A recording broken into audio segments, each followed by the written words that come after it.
It's the Farmer to Farmer podcast, episode 97, and this is your host, Chris Blanchard. Eva Rehak and Rebekah Frazer Chiasson are members of Coin Bio, that's Organic Corner in English, a small marketing co-op at the Dieppe Farmers Market in Dieppe, New Brunswick. With a total of 4 farms, the Organic Corner Co-op allows these farmers to show up at market with the greatest diversity of produce in southeastern New Brunswick. Eva and Rebekah share the details of how they make the co-op work, including how they decide who sells what and how they structure the finances to keep the cooperative operating and vital. We also dig into how they resolve conflict and avoid conflict within the venture, and the attitude and approach that make Organic Corner a positive experience for farmers and customers alike. We also discuss the realities of raising families on the farm and the political activism they've participated in around childcare subsidies in New Brunswick. I really enjoyed talking to Eva and Rebekah. I hope you enjoy this episode too. Hey, before we dive into our sponsor messages, I want to make a comment about last week's episode with Diane Sukhavati. Several people have made comments to me about the poor quality of the audio in that episode. I had a recording that I thought was okay, and it wasn't. I want you to know that I'm doing everything in my power to not have that happen again. Thank you for your support. The Farmer to Farmer podcast is sponsored by Vermont Compost Company, founded by organic crop growing professionals committed to meeting the need for high quality compost and compost-based living soil mixes for certified organic plant production. VermontCompost.com. And by BCS America. BCS two-wheel tractors are versatile, maneuverable in tight spaces, lightweight for less compaction, and easy to maintain and repair on the farm. Gear-driven and built to last for decades of dependable service. BCSAmerica.com. Eva Rehak and Rebekah Frazer Chiasson, welcome to the Farmer to Farmer podcast. Hello. Hi, Chris. I'm so sorry about my lack of decent French, even passable French pronunciation. It's an embarrassment to everybody with the last name of Blanchard. So sorry about that. No worries. Most of the time when I've had 2 people on the podcast before, it's been 2 people from the same farm. But this is actually a little bit different because you guys do some cooperative marketing, and I wanted to spend a fair amount of time talking about that today. But Eva, could you start off by telling us about your farm? Sure, of course I can, Chris. So we are situated in Saint-Maurice, New Brunswick. It is about half hour to 45 minutes north of Moncton. We are just finishing up our 7th year. So we purchased the farm back in November 2009, and our first year was in 2010. It's just me and my partner. We are now growing on 2 acres with 2 greenhouses. We do the CSA. That's our primary farm income and our production. And then we also go to the Dieppe market under the Organic Corner. And how big is your farm? Well, we own 126 acres, but the farm itself, we grow on about 2.5 acres, including our greenhouses. And is your CSA associated with the marketing co-op, or is that something you do just on your own? The CSA is just each farm has their own CSA and partners. The co-op is really just for, first it was just our surplus, but now we basically grow for the market as well. And Eva, you should tell us the name of your farm too, because I was going to do that, but I knew I'd bullocks it up. So I'm going to let you have a shot at that. No problem. So our farm name is Ferme Alva Farm. And just a quick thing, Alva comes from my partner Alain and myself, Eva. But a little quick fact, apparently Thomas Edison's middle name is Alva as well. Found that out this morning. Nice. And Rebekah, can you tell us a little bit about your farm? Yeah, our farm is called Ferme Terre Partagée, and in English that means shared land. And it has multiple meanings or multiple reasons why we called it that, but one is because it's been passed through generations. So I'm the 6th generation on these lands. When our ancestors came from Nova Scotia, from Cape Breton, they came to this town that is now called Rogersville in New Brunswick. It's about an hour north of Moncton.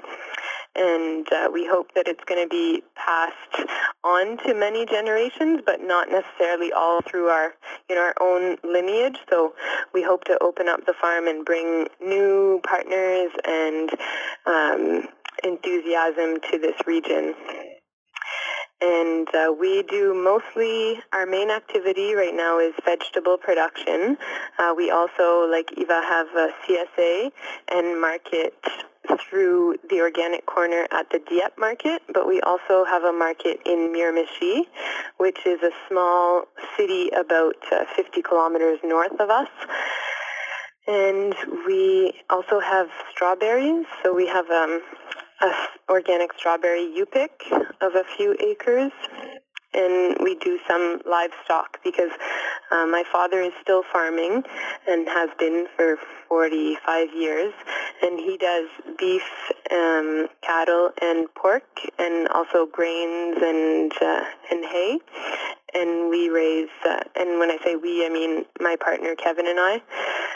And we raise chickens and turkeys that we sell sort of on the direct market, so directly to consumers. And both your farms are located in New Brunswick, which, I have to admit, I don't know a whole lot about New Brunswick, but when I hear it, it doesn't strike me as being the sort of place where you'd find a lot of organic vegetable farms. In the time when we started, there wasn't that many, but it is starting to develop, I find, and it was actually a really good location for us because we didn't come from farming backgrounds. My family's all in Ontario, so we quickly looked Ontario, Quebec for land as well to be kind of in between, but it just wasn't affordable, so that's why we chose New Brunswick, and they're starting to pop up around here, I find. And a lot of times affordable farmland goes alongside of good farmland. Were you able to find good land in New Brunswick? We actually lucked out. The land that we took, all around us, there was somebody that comes and cuts the hay for themselves. But our land, it was in French it's en jachère ou en friche, but it's basically that it was just let go. Nobody was cutting it, so even little trees and saplings started growing. So it just kept building up matters because about 15 years they haven't been working that land, so it just grows and dies and grows. So we have a good 10 inches or a good foot and a half that's deep of topsoil. Oh, wonderful. Wonderful. Eva, you had an educational background in agriculture, right? That's where I met my partner Alain. It was at the time part of the University of Guelph, Collège d'Alfred, which became part of the University of Guelph and now isn't anymore, but it still exists. And in that school, that's where I took technicien agricole. So basically, it is agricultural technician. And Rebekah, your family has been farming for, well, you said since 1886 there. So you grew up on the farm and grew up around the sort of activity that you're doing now. I did. I grew up on the farm. From the time that I can remember, my dad has been doing mostly pigs. And although there's a long history of vegetable production in this town and in my family, that kind of ended when they lost a bunch of contracts and the co-op went down in the early 90s. So what we're doing now, vegetable production being our main activity, was not sort of what I was exposed to other than in our own family garden growing up. What prompted you to get into vegetable production? Well, when I decided to come back to the farm, it was actually just with just doing a little project, what I considered to be a little project, and planting 2.5 acres of strawberries. So it was not a little project. Not little. It was much too big to handle, but that's how I started. And I've been doing strawberries ever since, just, for the simple reason that strawberries are, I think, the most delicious fruit that we can produce and a good way to bring people to the farm and to generate interest and sort of a renouveau, like a renewal, because this farm, everyone knows it, it's here, but there wasn't an opportunity for people to come to the farm and to buy directly from us. And then I think people were just interested in more, in vegetables. I started going to the market with a little bit, and then there was interest for a CSA, so I was getting asked by people at the market for a CSA. So just sort of going with what where the requests were coming from, but also with what I saw other people like Eva and Alain doing elsewhere in New Brunswick. Now, you both came to my attention because Tara at Acorn Organic, which is the Atlantic Canadian Organic Regional Network, and I've done some work with Tara off and on for the last couple of years, but she said you should get in touch with these guys to talk with them about their marketing co-op. So can you tell us a little bit about the marketing co-op and how that works? So the Organic Corner started 5 years ago, and it started with 3 farms that we decided the year before we were talking, and we see each other that early in the day we had full tables, and by the midway it started dwindling, and by like 11 o'clock the market finishes at 1:30. We always saw that we had less traffic, so we decided to talk that winter, and we got together that 2 of the farms were CSAs, and usually when you do a CSA you have about 40 to 50 different vegetables, herbs, and a few fruits. So we got together, and then slowly Rebekah joined us with her strawberries, and then after that we have the 4th farm that joined us. So now we're 4 farms, and another 5th farm will probably join us in another year or so. And we just offer the diversity of vegetables, fruits, herbs, all local, organic, freshly picked. And the idea is that together we can offer what we think is the greatest diversity of organic produce in southeastern New Brunswick. So we have 40 different vegetables or plus, but we also have for every vegetable 2 or 3 or more varieties. So when we decide what we're bringing to market, we always consider, okay, well, you're bringing beans, well, what kind of beans? And we make sure that there's every color of beans on the table. Now, the only place that the Organic Corner Cooperative is selling right now is at the Farmers Market. Is that right? At the Dieppe Farmers Market, yes. Okay. There are, in Moncton, there are 2 farmers markets. So there's the Dieppe Market and the Moncton. Right now we're at the Dieppe Market. And, I mean, I'm always interested in co-ops because I tend to be I do it myself, I do it my own way kind of a guy. And I've always looked at people who can dig in and cooperate with a certain amount of envy, and so I'm curious how you guys make decisions about like who's going to bring what to farmers market, because there must be situations when you've both got green beans or maybe all 4 of you have green beans, but you're not going to sell everybody's beans at the market, at least. Or maybe you are. Yeah, well, that's definitely the case, and it does require more organization. Like we go to 2 markets, so we go to Miramichi and to Dieppe, and it's more organization around the Dieppe market and the Organic Corner, more communication, but in the end, very worth it, we think. So the way that it works right now, and some of the big decisions around the co-op are taken during the winter, because that's when we have time to sit down and really hash things out. We have our AGM usually in January, and we have a few other meetings before or after. But then the sort of week-to-week decisions are taken by email. So Alva Farms and Windy Hill Farm, which are the 2 we call primary farms, I guess, because I guess it's the grandfather clause, as we'd like to call it, in a way. Yeah, they were the 2 of the founding members of the co-op before it was even a co-op, and they take turns being the priority farm. And so let's say Eva on Wednesday sends out an email with what she's bringing to market, and she's very specific about if she's bringing cherry tomatoes, how many pints she thinks. Obviously it's an estimate, and it's a rough estimate. Or if she's bringing carrots, are they orange or are they purple or are they red or whatever.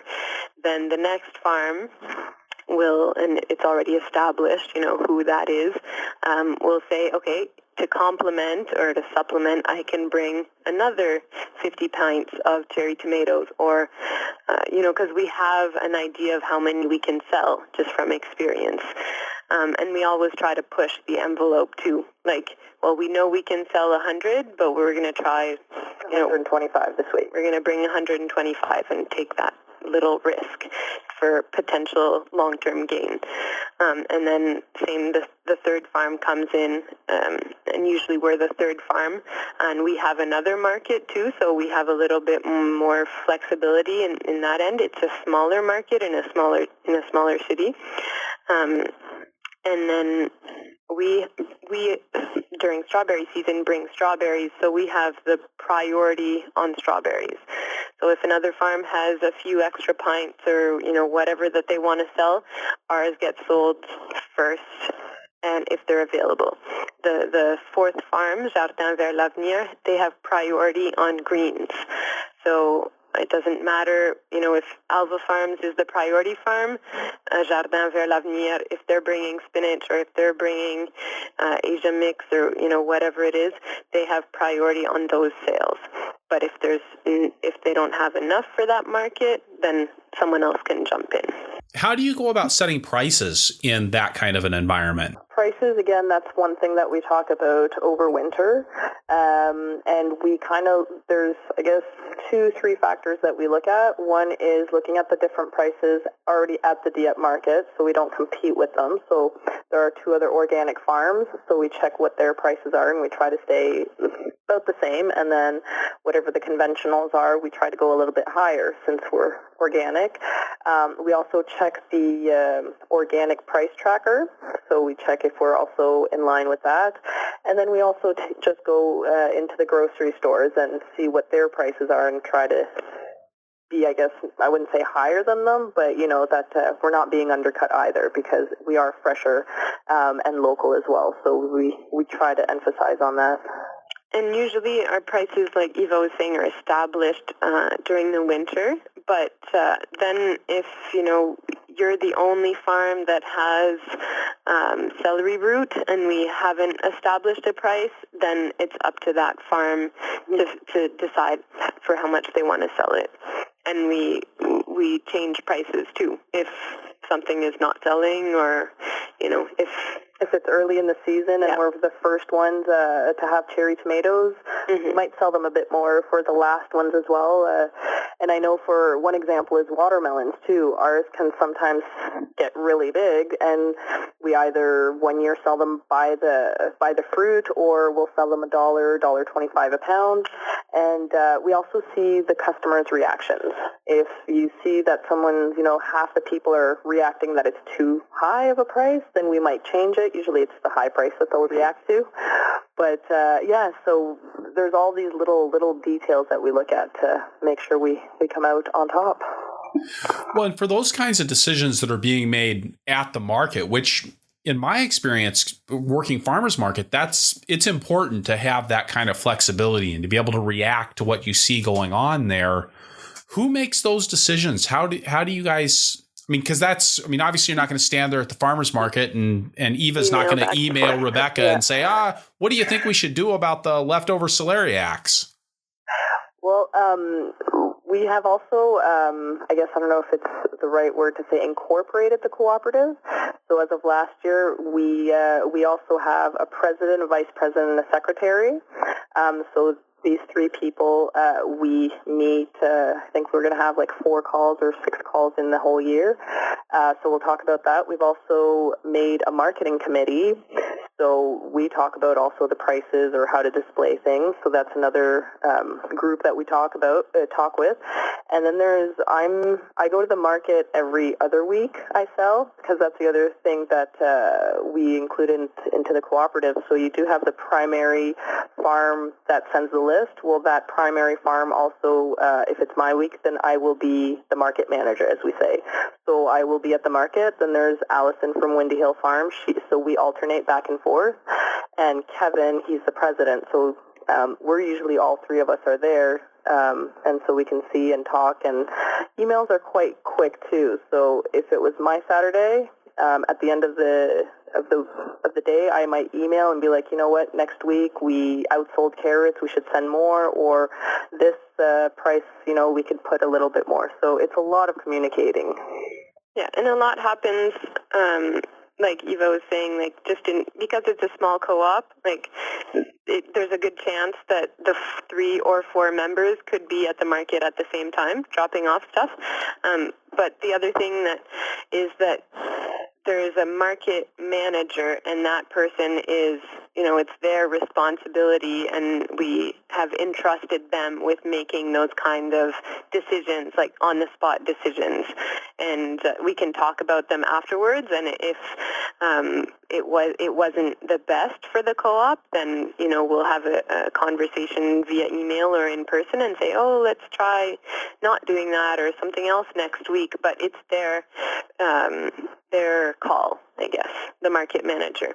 Because one thing that maybe we didn't explain is that so we sell as the organic corner, but we pay our market manager to be at the market, as well as a market assistant if it's a market that needs 2 people.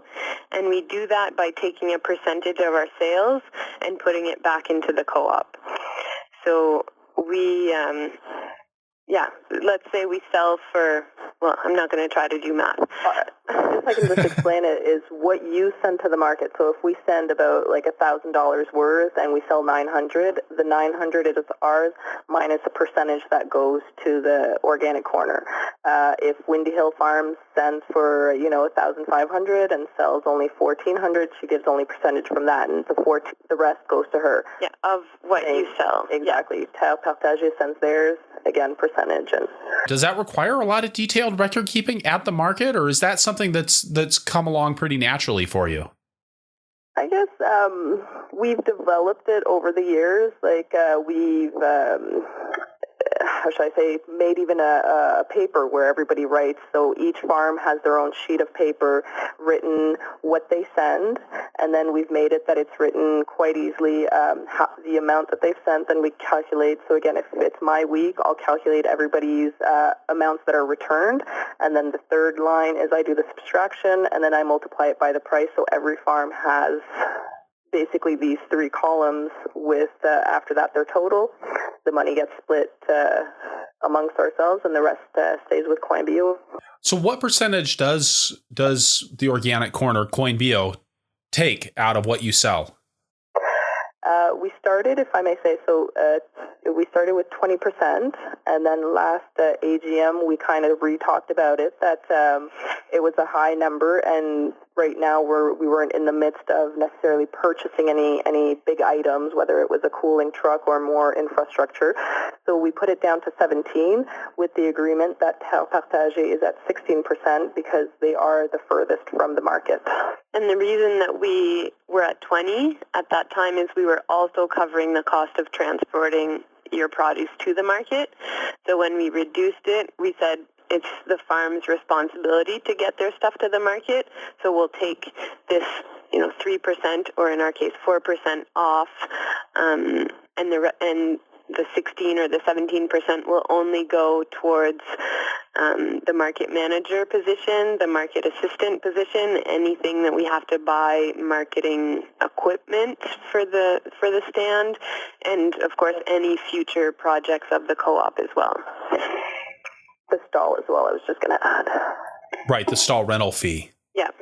So future expenses for the co-op, because I think this is something, I mean, it's true in a lot of small businesses, but I've also seen a lot of small joint marketing efforts really suffer from this, is that they don't end up with any reserve funds. Do you guys have any savings for the co-op? I mean, at the end of the year, do you have money left over that you can say, wow, next year we're going to, we really want to upgrade the containers that we're using at Farmers Market, or we're going to get a new tent with brighter colors? Or is it really something where you're having to raise the money as you go along? Raising, no. I think we may even go drop it a little, if I may say that now. But no, right now our reserve is good. So far we've always calculated how much money we need. like for a Saturday, which, like we mentioned, includes stall, the salaries, and those are the main ones, I guess. So, and once that has been covered, anything extra stays with Coin Bio or the organic corner. And right now, we are at the opposite of surplus. There we go. We're at a surplus. So I know the only thing is that we kind of look into, do we want to spend the money a little before the end year? Yep. Year's end. There we go. Before the year's end, or but we do have in the back of our minds that we need to keep something because we need to start the year as well, the first market, so we can pay off the salaries and the stall fees and things like that. So we do have a surplus. And I'm interested that you said that you used to do transportation of the product to market, but then you decided to stop doing that, which to me that seems like one of the big values that doing cooperative marketing offers is on that logistics side of things. Can you talk a little bit about the decision to have growers bring their own stuff to the market? Well, people were bringing their own stuff no matter what. So the organic corner didn't have a vehicle. It was just covering the cost of transporting. Okay. Yeah. And it ended up that, especially in the main part of the season, everyone was having to bring it themselves, whereas sometimes Alva Farms and Windy Hill are close together, like close to each other, so they could sometimes coordinate and just have one vehicle go, but that's really just at the beginning of the season. All of the rest of the time they have to send 2 trucks anyways, and we're the furthest away. We're about a bit more than 100 kilometers away from the market. So it was also just logistically more difficult, like figuring out how to make it cooperative and fair, I guess, and because we're always going to have to bring our stuff.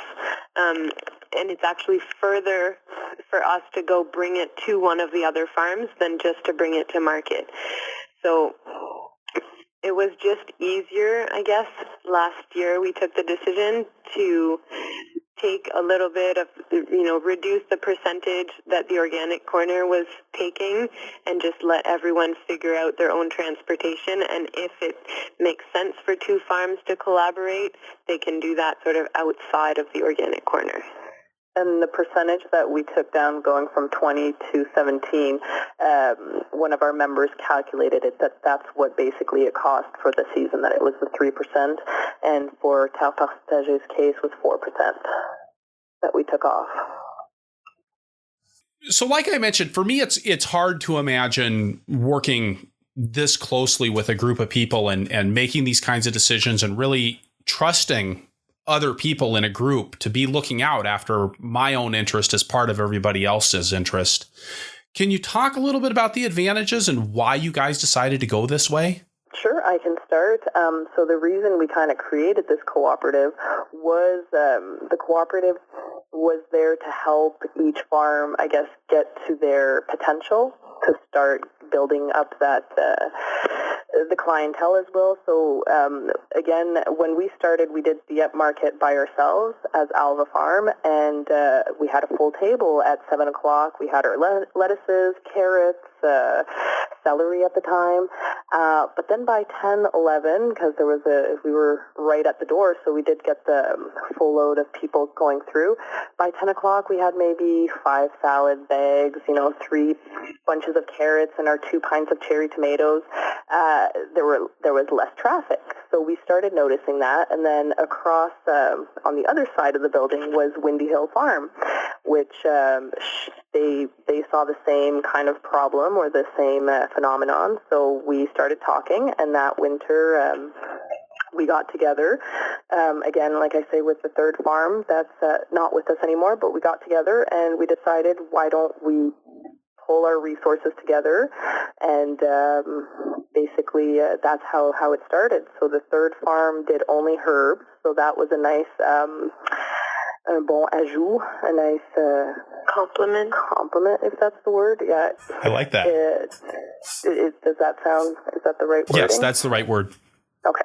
So it was a nice complement to the rest of the vegetables. So both the two other farms, myself and Windy Ho, we did the CSAs, so we did the alternating, but it just worked out fine. And we were still in our first years of farming because me and Anna, we don't come from farming backgrounds, and we just started on our land. So Allison, she had 10 years back in BC, so her and her partner, they did have a bit more experience. So it helped us, like our farm, get to where we are now, and then I can talk about, I guess, the challenges later. But that's the reason we joined. I guess we created the cooperative, and why we're still in it is because it helps us continue to bring all our veggies every week and to have a fantastic table with everybody else. For us, it gives us, so one of the advantages is we would never have access to the Dieppe market as just our own farm. We could never have a big enough table. Well, I mean, I say never. At this point, we certainly couldn't fill a table and sustain it for, the biggest. I think Dieppe is the biggest market in New Brunswick, if not the second biggest, maybe after Fredericton. So we have access to this really amazing market through the organic corner. We also have access to these really amazing mentors. So we're the newest farmers, and unlike Eva and Alain, Kevin and I didn't go to agricultural college, and we have access to their expertise, to Allison, to just this very supportive community of farmers that for us, just that is invaluable. And I think it's also fits with the idea that our farms are only as strong as the local and organic food movement is strong. So it's not just about building up our farm, but about building a movement. And it felt very important, I guess, and welcoming when at an AGM maybe last year, Eva and Alain said, our role as a co-op is to help Ferme Terre Partagée reach their full potential. And I was like, wow, like you can't do anything but trust these people if that's really like, one of this co-op's goals. Well, and maybe that's the thing that I've seen so often in co-ops is it oftentimes doesn't seem like everybody's looking out for each other and helping each other to reach their potential as individual farms. Can you talk about a way that the other farms in the co-op, besides just serving as a marketing outlet, have helped you guys reach your potential? Well, certainly acting beyond the marketing is just acting as mentors. So we've gone to both Windy Hill and Alva in person just to see how they run their CSA. They've opened up their computers and paperwork and everything to us. They're always, just a call away or an email. So, and that's on top of, when you have like a really nice batch of broccoli, but there's already, a farm that's bringing a lot of broccoli, well, just, send it. And, maybe if it's a little bit, the heads are a little bit bigger or a little bit smaller, or there's any difference at all, we'll put it on the table and we'll let the customers choose what they want instead of saying, no, like it's broccoli, it's the same thing. We're selling ours first. So in that way, we've really benefited. And so what have some of the challenges been with the co-op? So one of the challenges that I'm starting to notice is, again, our farm has been there and has grown. So we are starting to reach our potential, or I guess our limits for the Dieppe market. We are seeing that, we could still sell a few more, whether it's broccoli or kohlrabi, have a more consistent in that sense, because there are some things that only come sporadically, since our, again, primary sales are for CSAs. So we could always adjust that and get better in that sense to have more of a flow of broccoli every week, kohlrabi, green onions. But I do notice that at the end, each farm needs to start diversifying. Like, I'm talking more about my farm, I guess, because when we go to the markets, when it's not our week, we are getting into into the storage crops. So every farm has onions, every farm has leeks and carrots and shallots, some broccoli and cabbage. So we need to go kind of out. I know Windy Hill Farm is doing a lot of Asian kind of greens. So they do, I think it was some of the tatsoi or kind of a leafy Asian green. They do Jerusalem artichoke. They do, they tried ginger this year. So it's trying to figure out little things that not the two other farms are doing, so we can bring that and kind of not diversify, but be different from the other farms. So that's the challenge, is that we do have a lot of the same veggies. That's what I'm finding. And do you guys make those decisions as a group as far as who's going to pick up a new crop and run with it? Or is that something that each farm's really in charge of figuring out on their own? That will be actually in December. We talked, me, Allison, and Kevin were the board basically, and we decided that we'll have an earlier meeting to kind of talk about how this year has been and do I'm calling it the seed meeting, because we will talk about what crops basically do we want to include. Do we want to have more of a continuous consistency at the market? So then if that is the case for broccoli, which farm wants to take it on, or do we split it amongst the three farms? So that will be something we'll be talking about in about a month or so. So to talk about who's going to do what. But at the same time, sorry if I can add, at the same time, every farm still has their own vegetables, because again, I'm emphasizing, but we do all have the CSAs first. So that is first, and then market is second. So everyone's going to have carrots and cucumbers and red tomatoes and broccoli, but it's all the extra stuff that we're going to talk about. Relative to the CSA, how much of each farm's produce is going to the co-op at the farmers market? Is it a 50-50 split, or is it 80% CSA and 20% farmers market? I'd see it almost from mine. Rebekah can tell you differently, but I'd see it more 80-20 or 70-30, I guess, because we do have how many do we 80 shares about this year, and so that roughly equivalates that we have to do 80 bunches of carrots, and when it's our Saturday, for the market, we only have to do 50 bunches. So there are also veggies. I do talk about carrots a lot. There are some veggies that we know sell constantly at the market, such as carrots, beans, tomatoes. So those ones, we do know that we will add an extra 5 beds of carrots, an extra, beans we plant every 2 weeks anyways. So there are some things that we already calculate into it, and then other things, for example, right now, yes, again, broccoli. We do only do our 2 beds, 3 beds, and then we'll do another plot. But it is mainly, like I calculated for the market, but we always add an extra 30% into our calculations anyways for losses, whether it's bad germination, transplant, a bad transplant, or season's not going well. So that's why there's always that 30%. But that 30% usually will, we never have a 30% loss. So that 30% goes to the market afterwards. So it's really using I might almost say using up a planned buffer at farmers market. It's not a dumping ground for your extras. It is something you expect to sell to and plan to sell to, but it's also in that buffer where you have a little bit more flexibility than maybe you do with the CSA. I would say yes. Like in the early years, it was as like you say, the dumping, or I don't know, but it was the extras go to the market. But throughout the years, now we plan for the market as well.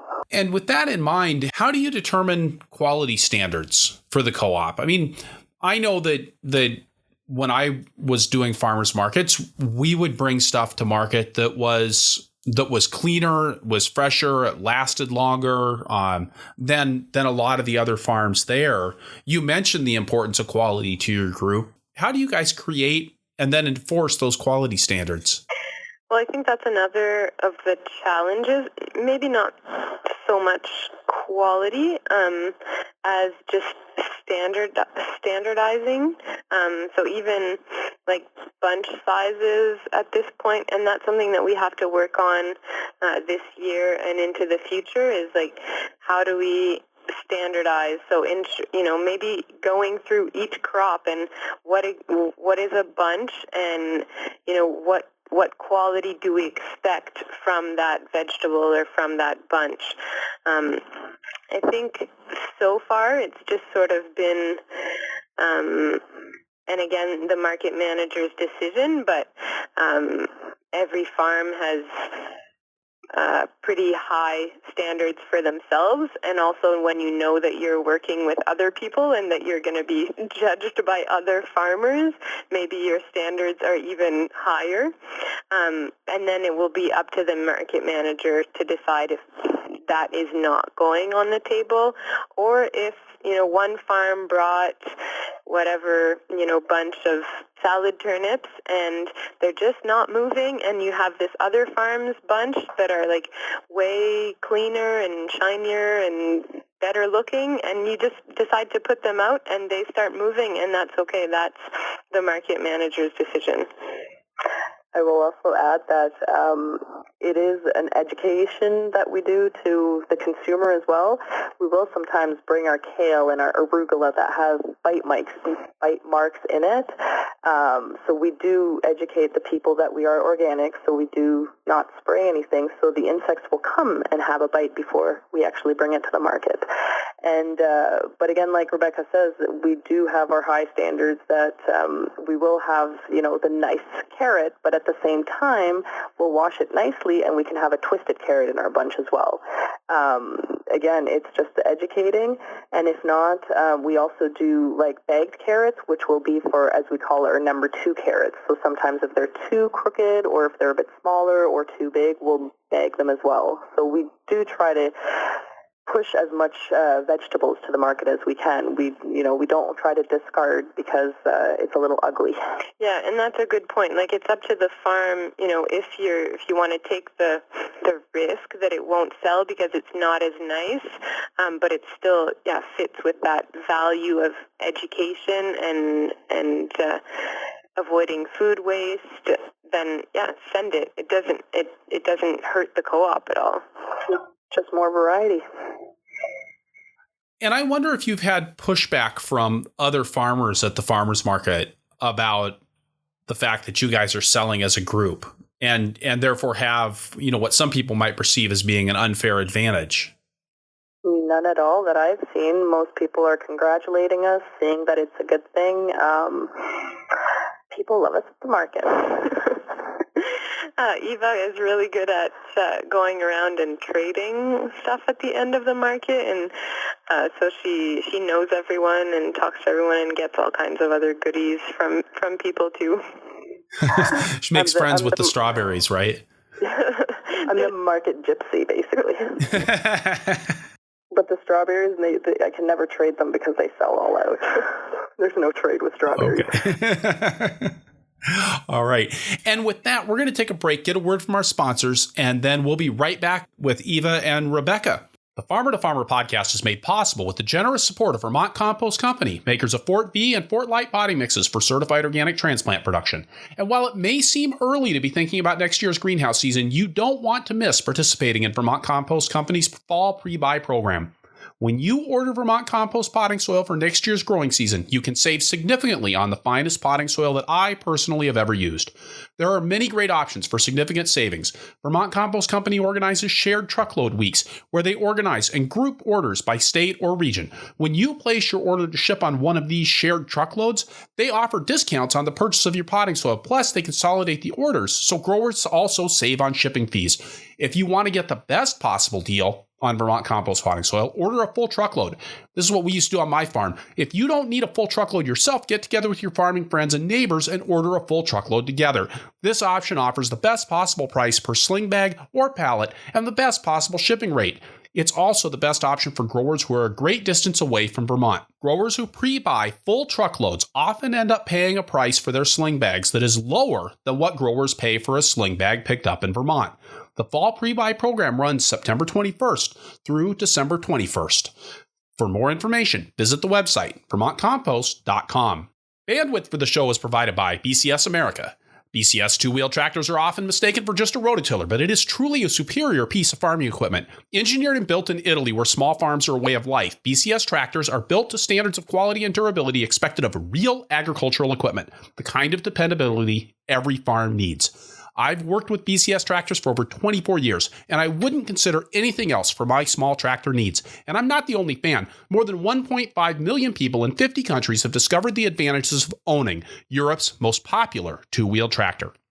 And these really are small tractors with the kinds of features found on their four-wheel cousins and a wide array of equipment. Power harrows, rotary plows, flail mowers, snow throwers, sickle bar mowers, chippers, log splitters, and more. Check out bcsamerica.com to see photos and some really cool videos of BCS in action. bcsamerica.com. All right, and we're back with Eva Rehak and Rebekah Frazer Chiasson. And again, my apologies for butchering the French, from up in New Brunswick. And so we were talking just a little bit over the break, and Rebekah and Eva were telling me about some work that Eva has done with the National Farmers Union there in Canada, and particularly in New Brunswick, regarding the childcare subsidy that's available to employees in that area. Yes, so I kind of when we first had our first child back in 2009, in our second year we put her, she was 16 months, and we had her from March to August. And at the end of when we took her out, somebody said that there's a subsidy that we can be allowed to have 2 days paid per week, that I should give it a try. So I gave the government a call, and basically they started asking me questions. And as soon as I said that I was self-employed, they said I was not eligible. And so after that, it was in 2013 that we started tackling this with the NFU, the National Farmers Union.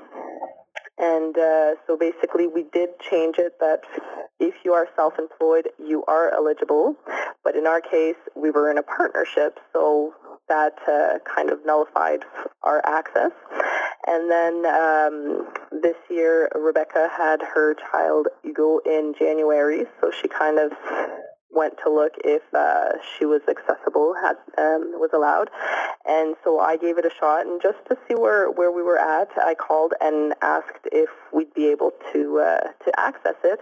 And last year we incorporated our farm, and because we have a third partner on the board, or in our corporation, we weren't again eligible. So that was our kind of our cheminement, our outcome would be the word. Yeah, that would be where we're at basically. In the meantime, what have you done for childcare arrangements? Well, we like I say, the first one's in grade 2, second one has started kindergarten, and third one kind of tags along still. So we've always managed where Alain was usually the one outside. I helped out as much as I could, went out when I could, either took the kids with me. Sometimes we switched that he stayed inside or took care of the kids and I went out, but we just always worked around it. My family comes down at least once a summer, my mom for about 2 to 3 weeks, so that always helped out. And last year and this year, we finally had an employee on our farm, so that helped out a bit, a lot. And in our case, which is totally different, we only have one child, and I can't imagine juggling the 3. I mean, Eva is an incredible human being. So in an effort partly as an effort to bring attention to the fact that New Brunswick offers this subsidy for low-income New Brunswickers, which is great access, better access to daycare, yet it's unavailable for New Brunswickers that are self-employed and that are providing employment in their community. So in an effort to shed light on that situation, but also to see if there was interest in our community in an alternative economy kind of exchange, we offered vegetables in exchange for someone to care for Hugo over the summer, not in any sort of commitment kind of way. We were really just expecting, like, hey, I can drop by today and take him out for a walk in his stroller for an hour. And yeah, that's great. Come by and, we'll give you either some of our seconds or, some vegetables that we pick out of the garden in exchange. But what ended up happening is that a neighbor of my grandparents saw that because we had posted this on Facebook. And she wrote me and said, hey, I could take him 3 days a week. And I was like, whoa, do you know how many vegetables you would be getting in exchange for that? And she was like, don't worry, I'm on leave from work. I think this would be good for me. So it was just like an arrangement that we couldn't have dreamed of a better arrangement. And we gave her a share of our CSA. So every week I would drop off a basket of vegetables, and Hugo was so happy there. And we had some other people who did the more drop in once or twice or here and there. So that was just amazing for us.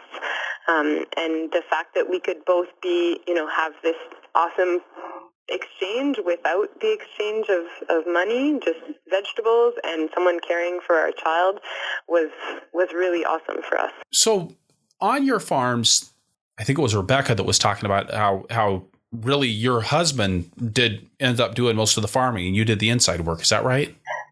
I said that, Eva. Okay, I'm sorry, Eva.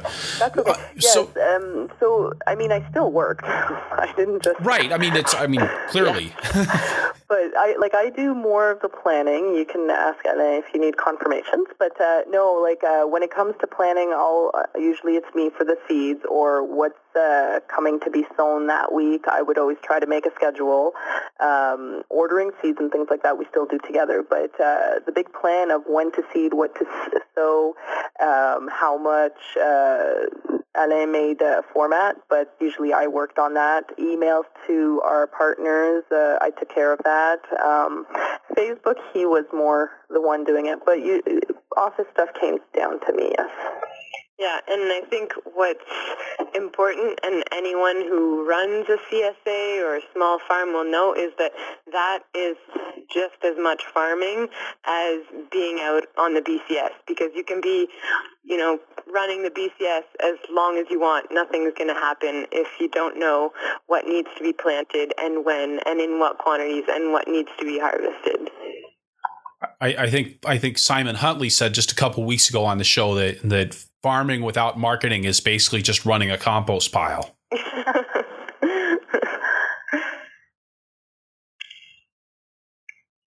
Eva, that you've described your role. Rebekah, is yours similar on your farm? It is. I do, like Eva was saying, I do most of the communication with CSA's members. I do the harvest lists and a lot of the planning and variety selection. We still get our hands dirty. We'll still go out and harvest when it's. I don't know if it's right to say it. You can probably edit it, but we'll sometimes put them in front of the TV, and I'll sneak out for a few minutes, and it'll be me and Alain, pulling out the carrots or washing them, bunching them, or we'll, have a late night. Once the kids are asleep, we'll bring in our crates of, again, carrots or salad mix, and we'll be bunching together and bagging and stuff like that. So, again, we still get our hands dirty. Just you do see the men a little more outside, but sometimes we'll switch it up. And it's something that I'm struggling with as having a first child, which changes your life, obviously, but also your life as a farmer, and for everyone involved. more laundry and more planning around food and more everything else. But if you have one and it goes for a nap and you put the baby monitor out and you're, on the tractor and you kind of forget for an hour that you actually have another human that you're responsible for, not just plants and animals. You're not going to get in trouble with Child Protective Services for saying that on the podcast, are you? No, but I mean, it's just like when you hear all the stories of before, I guess we're leaving ours in their crib or at home, but I mean, you always hear the stories of the moms that take them when they go milk the cows, or, they'll put them in the hayloft or something like that to keep them occupied. It all comes down to it. You try to work around kids and family, and for me, I always thought that family and farm, it goes together. I'm not saying that without kids, your farm's not going to, grow or continue, but I see it as the next generation. For me, it touches me that I want my kids to not necessarily follow in my footsteps, because I didn't follow in my parents, but just to have this life and to see and to have that option, to have that opportunity. So for me, it's just a big part. And as I've heard, we started our farm, and it doesn't happen often, but our first year we had child and farm. So it was like two babies at once, but we just kind of plowed through it. And as stressful as it was, my big motto for myself is no one else is going to do this for me. This is what I want, and I'm just going to keep pushing. And we're in our 7th year, as Rebekah mentioned, 3 kids later. We're still we're still standing. We are sometimes sweating, but we're still standing, and another year's coming.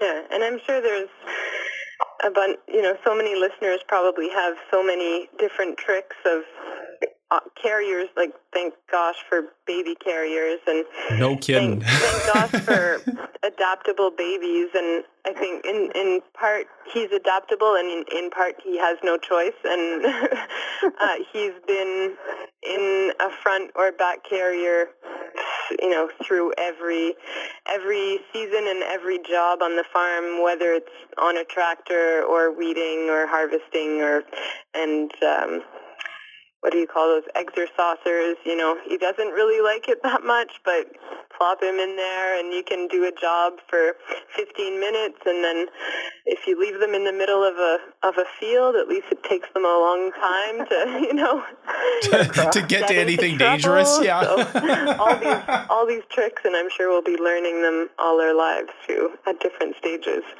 And also, I'd like to add, and I know that Rebekah does it with Ego now, but with our first one, we took her to the markets too.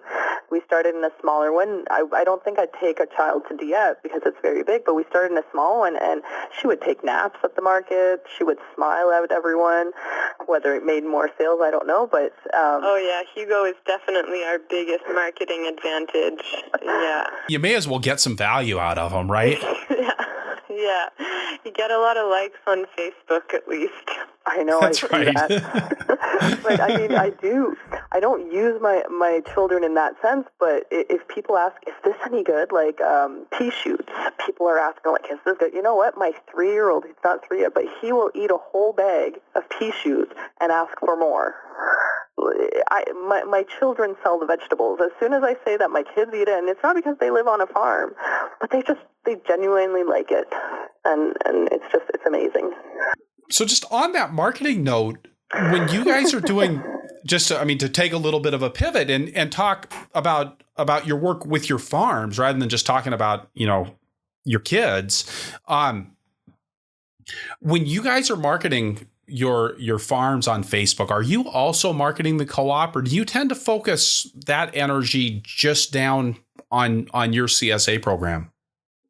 Well, we try to make it clear that the organic corner, because when you're just walking through the Dieppe market, you just see the sign, you might think, oh, if you don't know us, that's just a farm that's called the Organic Corner. We try to make it clear to people that these are 4 family farms and that have families and that have faces and that have stories. So part of the way that we can share those stories is through Facebook, and then we can share whatever each farm posts through the Organic Corner, and partly we've been talking about using some of our surplus money to make signs of the Organic Corner, but underneath who are the farms of the Organic Corner, and pictures and one or two lines of a story so that people can get a sense of who it is that they're buying from. And so when we also do use Facebook, Coimbeau, or the Organic Corner, has its own page as well as each of our farms. So sometimes we'll directly put on Organic Corner. I know that when Kevin, he's very great with Instagram, so he does little videos or pictures, and he'll post that either directly on their farm and then share it through Coimbeau, or sometimes I think straight through Coimbeau, and then Terre Partagée or Alva Farm will share that post. So we do our own individual posts when it comes to CSA. Hey, this is what you'll have in your share, and then later on in the week, hey, this is what's going to the market. Find us at the Coimbeau under with also cooperation find us at the Dieppe market under the Organic Corner with the cooperation of the three other farms that we mentioned. So we do make a distinction that we are, yes, our own family farms with our own families, but we are also the Organic Corner trying to work together. And that way we can harness the power of each other's followers too. Yes. Now, for your CSA markets, Rebekah, you mentioned that you're located 100 kilometers away, mm-hmm. and Eva's located on the other side of town. It sounds like. Are you guys competing for the same customers in the CSA?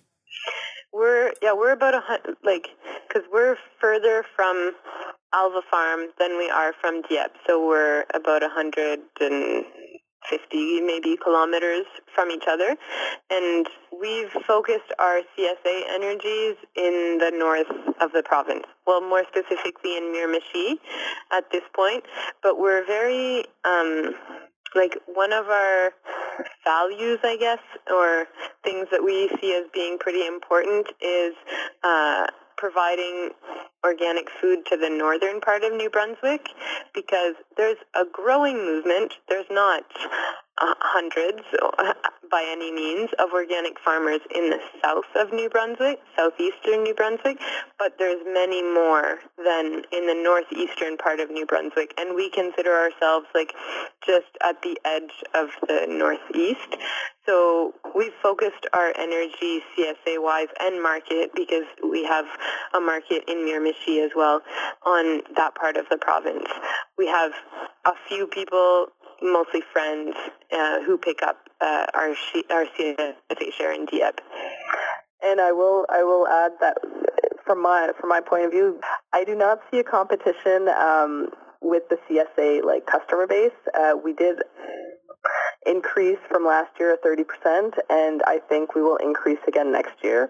If Terre Partagée wants to come to get customers, or we like to say partners, because they do take a part of the share, and if it's a bad year, then they will also not benefit. But that's why we call them partners. But they can also get some.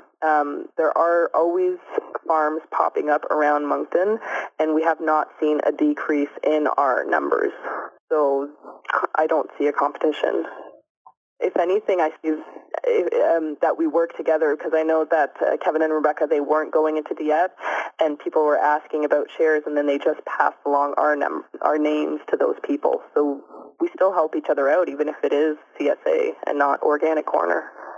But it doesn't mean that even if we were in the same geographic location, like Eva was saying, I don't think we wouldn't see it as competing. We're only as strong as the movement is strong, and there's still lots of opportunity for growth. And some people will only come to a CSA because they know me, or they know Kevin, or they know Eva and Alain, and that is what's going to bring them into this world of local food and of Dieppe Market and of the Organic Corner. And nothing else other than the fact that they know us will bring them to a CSA. Yep. And also, there's some people that still are learning about CSA. Moncton, I think the population is 125,000 roughly, and there's still people that don't know what it is. So there's still more people discovering it, and there's still more. It is something that's always surprising. I know in our little world, sometimes it seems like CSA is everything. And you go out and you say that word sometimes, and people, and I've even been in groups of vegetable growers where people have said, can you stop and tell me what that means? And I'm like, whoa, it's always surprising. It's easy to think that the world is about local food and about organics, and sometimes realizing just how much bigger that world really is can be a little bit of a shock. So what do you guys see for the organic corner going into the future? I guess there's quite a few options and quite a few routes we can take. The main thing is at the Dieppe market, we are starting to hit a peak. We aren't there yet. Again, we can diversify or have things be more of a constant week to week, but we do see the expansion of the organic corner. We are looking into either diversifying, going into another market, the Moncton market, and if not, maybe doing selling. I wouldn't go to grocery store, but there is the Dolma food, which I guess, Rebekah, can you explain? I'm not. Just a local grocery store. So they carry local and organic and specialty foods. And then other than that, restaurants, maybe we can diversify with the organic corner. And then definitely, if it starts becoming a big brand, we're always thinking whether if we want to start doing T-shirts and bags or getting a big truck for basically the transportation and keeping everything cold. But right now, that's, I guess, what we're seeing. Yeah, because another market would then allow for more priority farms. So then you could have 2 farms. There's many ways that it could work, but because there's 3 farms right now that have a lot of the same fruits and vegetables, so you could have 2 priority farms, one at each market, and then one sort of complementing both of them. So I think that would be an interesting formula, and especially if it's Moncton and Dieppe, because nothing would change transportation-wise. The 2 markets are maybe 15 minutes away apart from each other. Another option is, and logistically would be a bit more complicated, but like I was saying, the northeastern part of the province is kind of wide open right now for organic farms, organic food. I mean, clearly it's a smaller bassin of population, a smaller population, more scattered, but there's a lot of hunger. We have gone to Caraquet, which is almost as northeast as you can go. It's maybe 200 kilometers north of us to sell meat, poultry, and sausage and ground beef, and people just go crazy because there's really no place to buy local and organic. So yeah, logistically would be more complicated because it's much further away from all of us, but especially from the 3 farms that are closer to Moncton. But that might be something worth looking at as well, how we could facilitate that, and maybe our farm could take on sort of a different role, because at this point, either Alva Farms or Windy Hill is often like the center of, bringing our produce and coordinating for the market, but it could be the other way around. And another thing that we are kind of looking into, but again, our criteria is that they need to be certified, is trying to find different produce to add to our table. So we do have the vegetables, some of the fruit, but we can always get more berries. Look at some maple syrup producers, or again, the meat as well, if we find some certified organic. So that's another thing that we're also looking into, is trying to see who we would like to add and what else we would like to add to the table. and a way for each existing farms to diversify or find, how their uniqueness in the co-op. So that's something that we're interested in is livestock and eggs. If we could have certified organic eggs at the Dieppe market, I think that would be a huge bonus for the Coin Bio. Same with chicken or turkey or other meats. Obviously, we'd have to look at refrigeration, which would be an investment, but that's something that we can be considering for that amount of money that we're accumulating. Basically, stay tuned. Our AGM's in the winter. All right. And just one last question, just really specifically about the co-op. I mentioned earlier, I've seen a lot of these come and go. And it seems like what you guys have is working. Why do you think it's working? What is it what's your magic sauce? Well, tell us. I'd like to know. I guess one of the really big thing is that we started small, and we're still kind of staying small without really going big. So there's not much investment that went into it, and we're all kind of friends too. So we don't want the friendship to get in the way. But I think that's also something that helps with the communication.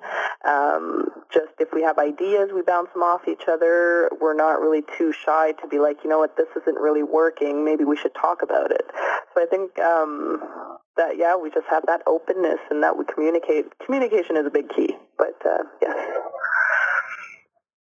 Yeah, I would say definitely. I'm not sure what the magic is, but communication has a lot to do with it, and that's a role that, in this case, the 4 women have taken on. So it's a lot of back and forth and honesty and trust. Yeah, we trust each other. Yeah, just trusting that people have each other's best interests in mind and at heart. And sometimes we, some of the things that we've found challenging, quality control, standardization, it's easy to get frustrated if there's a farm that you think isn't, following in line. But when you really remember who that person is and what they're contributing to the co-op and what they've already given you, it's like, okay, yeah, clearly this isn't like them being, I don't know what the word is, not like méchant, or they're not being pests, or they're not being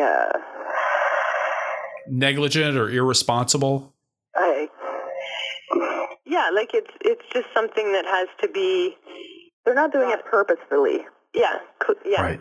And it's just something that has to be addressed. That's it, and it's nothing more than that. Mm-hmm. And it's usually, if we see something on the Saturday, we'll even address it right away, and then it'll change for next week. Or if we bring in a new item and we're like, how much like this year I tried dehydrating, selling dehydrated produce, so cherry tomatoes, leeks, and sweet peppers and stuff, and I have no idea for how much, so I just kind of introduce it, and I ask everybody what their opinion is, and so it's really working as a team. You're not an individual in this thing.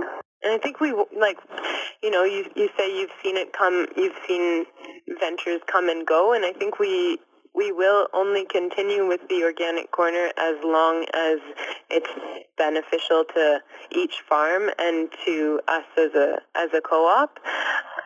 The main thing, as you said, what Alain said, is that the cooperative is there to, I guess I forget how Alain said it, but to bring the best out of that farm, to push them to get to their best. And I think that's what the cooperative is here to do. And as long as we keep pushing, the envelope's not full yet, if that makes sense. That makes sense.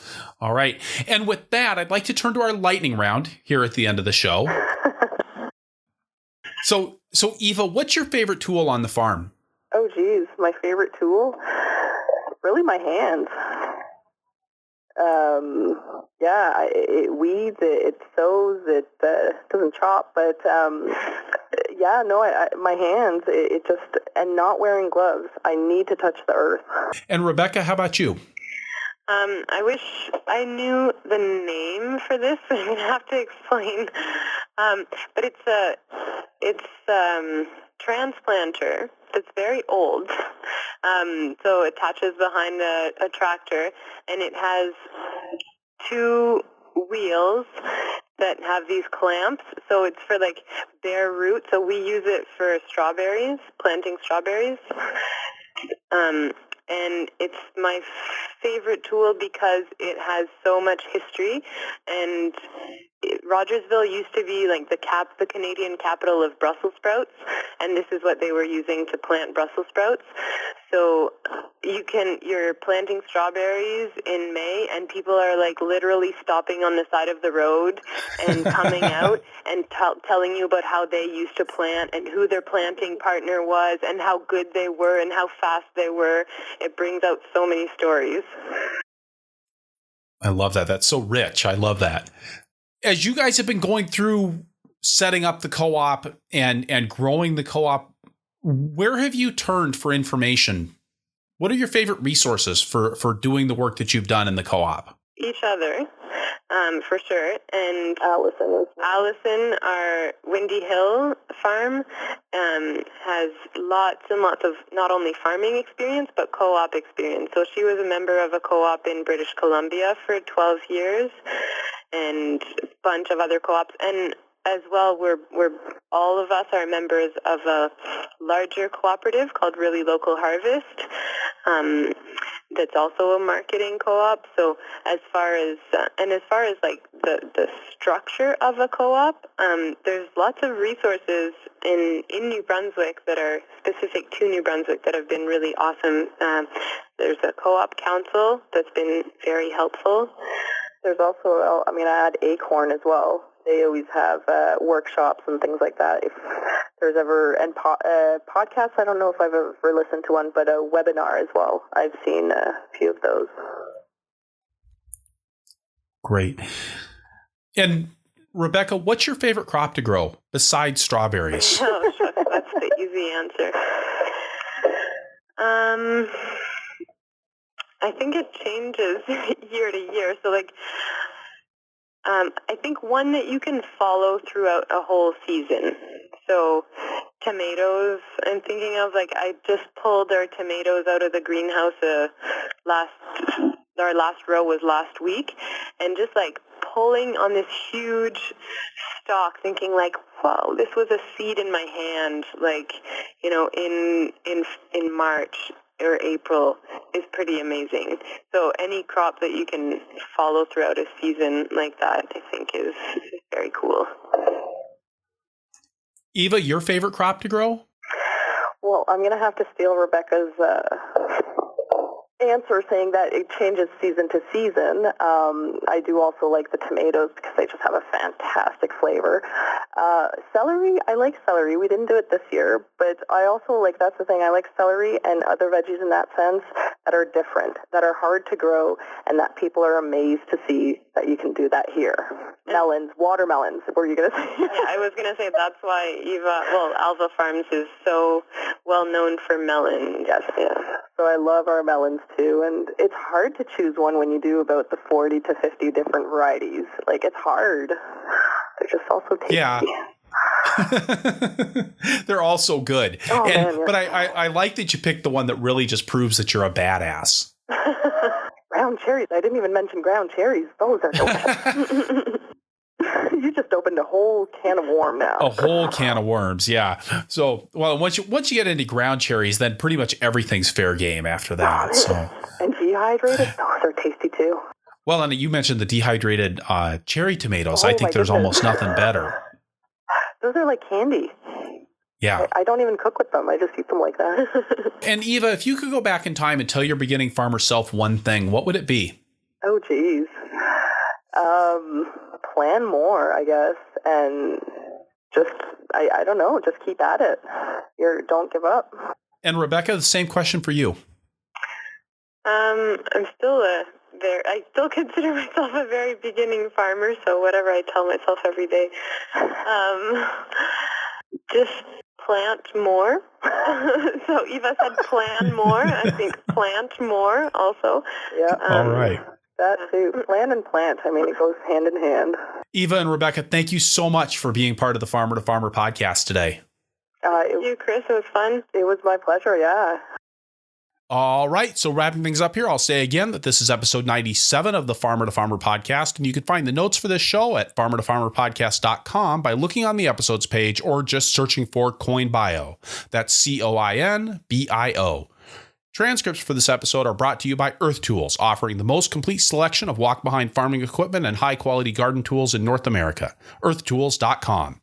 And by Growing for Market. Get 20% off your subscription with the code PODCAST at checkout. You can get the show notes for every Farmer to Farmer podcast right in your inbox by signing up for my email newsletter at farmertofarmerpodcast.com.